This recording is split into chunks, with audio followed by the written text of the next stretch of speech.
বাঙালি মানেই মাছের ঝোল, তাই বলি অনেক তো খেয়েছেন রুই মাছ দিয়ে ফুলকপি আলুর ঝোল। চলুন আজ বানিয়ে ফেলি রুই মাছ ঝিঙে আলু ডাঁটার ঝোল। কই গো গিন্নি, কোথায় গেলে? এই দেখো কত বড় মাছ এনেছি। 3 কেজি ওজনের রুই মাছ, দেখো টাটকা। ও মা, কত বড় মাছ! ও মা, কি করেছো? এত বড় মাছ দিয়ে কি বানাবে? আমি শুধু কেটে দেবো, বানাবে তো তুমি। ঠিক আছে, তুমি মাছটা কেটে নাও আর আমি ততক্ষণ সবজিগুলো কেটে ফেলি। দেখো বন্ধুরা, এই ছোট বঁটি দিয়ে মাছের মাথা কাটা আর যুদ্ধ করা একই ব্যাপার। তা সে যাই হোক না বাপু, আমি যতক্ষণ মাছটাকে পিস পিস করে কেটে নেব, আপনারা যারা এখনো পর্যন্ত মুখার্জি কুকিংকে সাবস্ক্রাইব করেননি, কাইন্ডলি সাবস্ক্রাইব করে বেল বাটনটা প্রেস করে দেবেন। আপনাদের সাপোর্ট ছাড়া যে মুখার্জি কুকিং অ্যান্ড চ্যানেল কোনোদিনই আগে যেতে পারবে না। মাছের পিসগুলো ভালো করে ধুয়ে তাতে 1 চামচ হলুদ, 1 চামচ নুন ভালো করে মাছে মাখিয়ে নেবেন, যাতে নুন আর হলুদটা যেন ভালো করে মাছের ভেতরে ঢুকে যায়। 50 গ্রাম আদা, 5-6টা রসুন আর 2 চামচ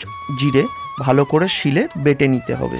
কড়াই যখন আসবে গরম হয়ে, তাতে পরিমাণ মতো সর্ষের তেল দিয়ে নাড়িয়ে চাড়িয়ে নিতে হবে। গরম তেলে এক এক করে রুই মাছের পিসগুলো ছেড়ে দিয়ে লাল লাল করে ভেজে নিয়ে তুলে নেব। কড়ায় সবকটা মাছ একবারে ভাজা সম্ভব নয় বন্ধুরা, তাই আর একবার গুটি কয়েক মাছগুলো দিয়ে উল্টে পাল্টে লাল লাল করে ভেজে তুলে নেব। ওই তেলেই একটা তেজপাতা, 2টো শুকনো লঙ্কা আর একটু 5 ফোড়ন দিয়ে দেব। সাথে দেব 1 চামচ হলুদ, 1 চামচ নুন, তারপর ভালো করে ওটা নাড়িয়ে চাড়িয়ে নেব। তারপর কেটে রাখা সবজিগুলো দিয়ে দেব।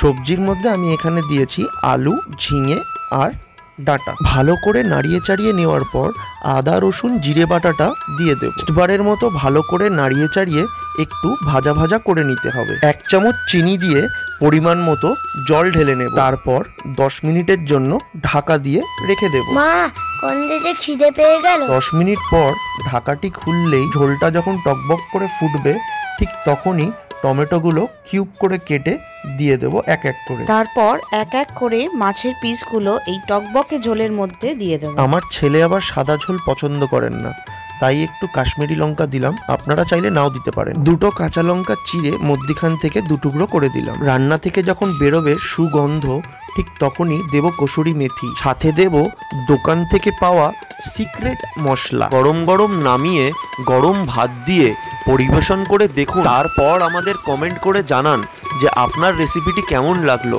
ভালো লাগলে লাইক করবেন, কমেন্ট করবেন, খারাপ লাগলে ডিসলাইক করবেন।